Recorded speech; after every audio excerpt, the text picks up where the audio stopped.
Assalamualaikum warahmatullahi wabarakatuh. Alhamdulillahirabbil alamin. Wabihi nasta'inu ala umuri dunya wa dini wa ala alihi wa sahbihi ajma'in. Amma ba'du. Alhamdulillah terhadap Allah Subhanahu wa taala karena senantiasa memberikan kita nikmat iman, nikmat Islam, sehat dan kebahagiaan yang sampai saat ini kita masih bisa mendapatkan kesehatan dan masih bisa melaksanakan ibadah saum, ibadah puasa. Alhamdulillah. Salawat serta salam semoga tercurah limpah pada junjungan kita yakni Nabi besar kita Nabi Muhammad Sallallahu Alaihi Wasallam. Semoga kepada sahabatnya, kepada tabi'in-tabi'atnya sampai kepada kita selaku umatnya, mudah-mudahan kita mendapatkan syafaat darinya dan menjadi keluarganya yang masuk surganya Allah Subhanahu Wa Taala.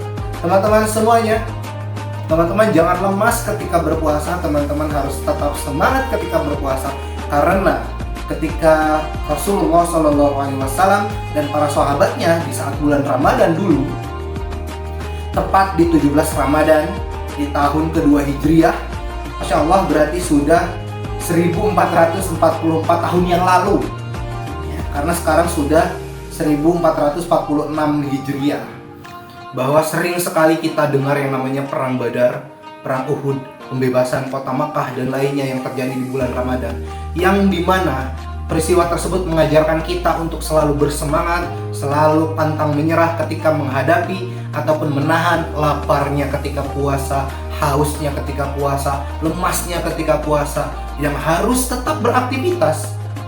Di Perang Badar itu adalah perang pertama yang dilaksanakan ataupun perang pertama yang harus terjadi ketika zamannya Rasulullah SAW bersama sahabat-sahabatnya dan para pengikut-pengikutnya ketika mendakwahkan ataupun mensyiarkan Islam, di mana kita sebagai pelajar ataupun kita sebagai siswa harus tetap semangat dan jangan sampai puasa kita menghambat semangat kita dalam belajar. Salah satunya adalah ketika mendalami kisah ini. Nah, ada dalam hadisnya yang disampaikan diriwayatkan oleh Imam Bukhari, di mana hadis tersebut menyampaikan bahwa peperangan itu hadirlah iblis yang menghasut kaum Quraisy untuk menghadapi ataupun untuk menyerang kaum muslimin. Berbicara tentang iblis yang tadi menghasut kaum Quraisy dan ada di dalam peperangan Perang Badar tersebut, iblis ini mempunyai sifat-sifat yang harus kita hindari, yang dimana menyerupai makhluk yang dinamakan iblis ini. Salah satunya yang pertama adalah tidak boleh kita menggunjing kesalahan orang lain. Karena hal ini teman-teman semuanya, menggunjing kesalahan orang lain ini sama saja dengan kita membuka aib orang lain ataupun kita merasa diri kita itu paling baik ataupun paling benar. Tentunya kita juga harus menghindari yang namanya mengagungkan kebenaran-kebenaran kita ataupun selalu menyampaikan apa yang selalu kita perbuat menurut kita baik. Salah satu contohnya adalah selalu membandingkan kesalahan orang lain dengan kebaikan yang kita punya ataupun yang kita lakukan. Contoh lainnya adalah untung saya bantu, kalau tidak saya bantu mungkin dia akan kalah. Itu salah satu contoh.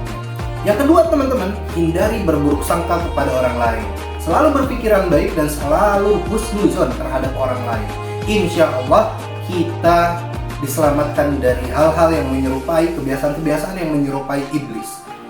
Yang ketiga teman-teman, selalu percaya dan yakin Allah Subhanahu wa Ta'ala Maha mengetahui apa yang kita lakukan.